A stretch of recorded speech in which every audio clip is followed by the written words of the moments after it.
అధ్యక్షులు ఈ కార్యక్రమానికి ముఖ్య అతిథిగా విచ్చేసినటువంటి ఉదయభాను శివ్ గారు ఈరోజు అఖిల భారత యువజన కాంగ్రెస్ ఇన్ఛార్జిగా దేశవ్యాప్తంగా ఈ యువజన కాంగ్రెస్ మార్గదర్శకత్వం వహిస్తున్నటువంటి సోదరుడు ఏఐసిసి కార్యదర్శి కృష్ణ అల్లవారు గారు, మాజీ యువజన కాంగ్రెస్ అధ్యక్షుడు sports authority chairman Shivasena Reddy గారు, మనీష్ శర్మ గారు, ఈ రాష్ట్ర ఇన్ఛార్జ్ ఖాళీద్ గారు, రాష్ట్ర యువజన కాంగ్రెస్ ఉపాధ్యక్షులు, ప్రధాన కార్యదర్శులు, జిల్లా అధ్యక్షులు, శాసనసభ అధ్యక్షులు, వివిధ హోదాల్లో ఉన్నటువంటి కార్యవర్గ సభ్యులందరూ కూడా పేరు పేరున ఉదయపూర్వకంగా నమస్కారాలు తెలియజేస్తా ఉన్నా.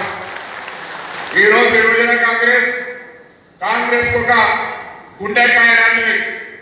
ఇటువంటి యువజన కాంగ్రెస్ కు సంబంధించి రాహుల్ గాంధీ గారు స్వయంగా నేతృత్వం వహిస్తూ అనేక రకాలుగా యువజన కాంగ్రెస్ ముందుకు పోవాలని, ఈ దేశ భవిష్యత్ అంతా చట్టం చేయడంతో పాటుగా దేశంలో సుప్రీంకోర్టు నిర్ణయం ప్రకారంగా కేంద్రీకరించడం కూడా ఇక్కడ వేరే రాష్ట్రంలో జరగలేదని మాట సందర్భంగా నేను కోరుతా ఉన్నాను.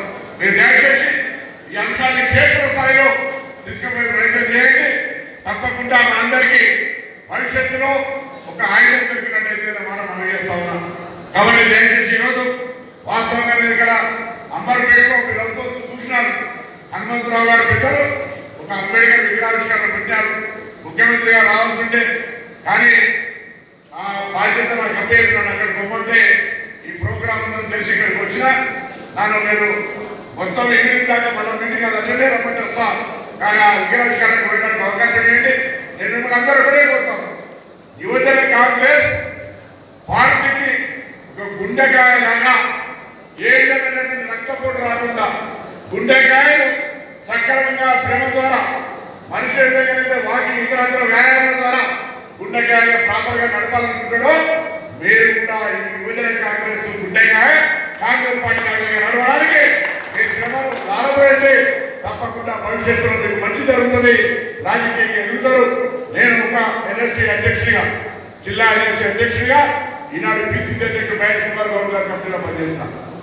1987లో ఆనాడు విద్యార్థి ఎన్నికలు నేను ఒక్కసారి కృష్ణ అలవారు గారు కోరుతున్నాను.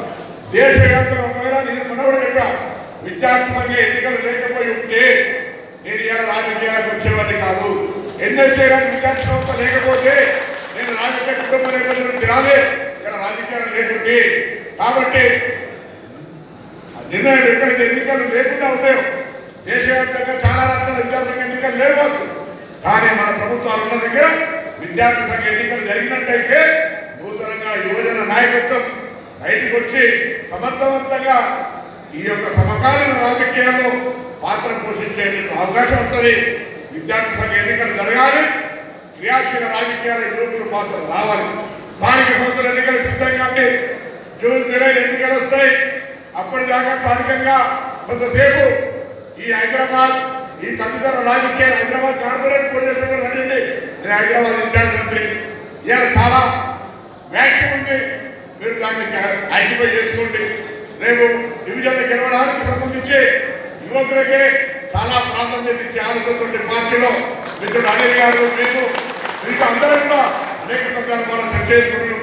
కానీ నాయకత్వాన్ని డివిజన్లో పోటీ చేయడానికి అవసరమైనటువంటి ఎక్సర్సైజ్ స్టార్ట్ చేయండి. గ్రామీణ ప్రాంతాల్లో కూడా యువజన కాంగ్రెస్ తరఫున స్థానిక సంస్థల్లో గెలిచి మీ నాయకత్వాన్ని చట్టసభల దాకా పెరిగేదాకా శ్రమపడండి. ఒకటేసారి చట్టసభలో ప్రవేశించాలంటే అందరికీ అసాధ్యం. స్థానిక సంస్థలు, సహకార సంఘ ఎన్నికలు, ఏ ఎన్నికైనా ఆ ఎన్నికల యువజన కాంగ్రెస్ పాత్ర పోరాట సాధించుకునే విధంగా శ్రమపడాలని మీ అందరికీ హృదయపూర్వక అభినందనలు, శుభాకాంక్షలు. భవిష్యత్తులో వివిధ హోదాల్లో ఈ తెలంగాణ రాష్ట్ర రాజకీయాల్లో, భారతదేశ రాష్ట్ర రాజకీయాల్లో ఈరోజు యువజన కాంగ్రెస్ టీం తప్పకుండా కేంద్ర మంత్రివర్గంలో 50-60% అంతా కూడా యువజన కాంగ్రెస్ అధ్యక్షులు ఉన్నారు.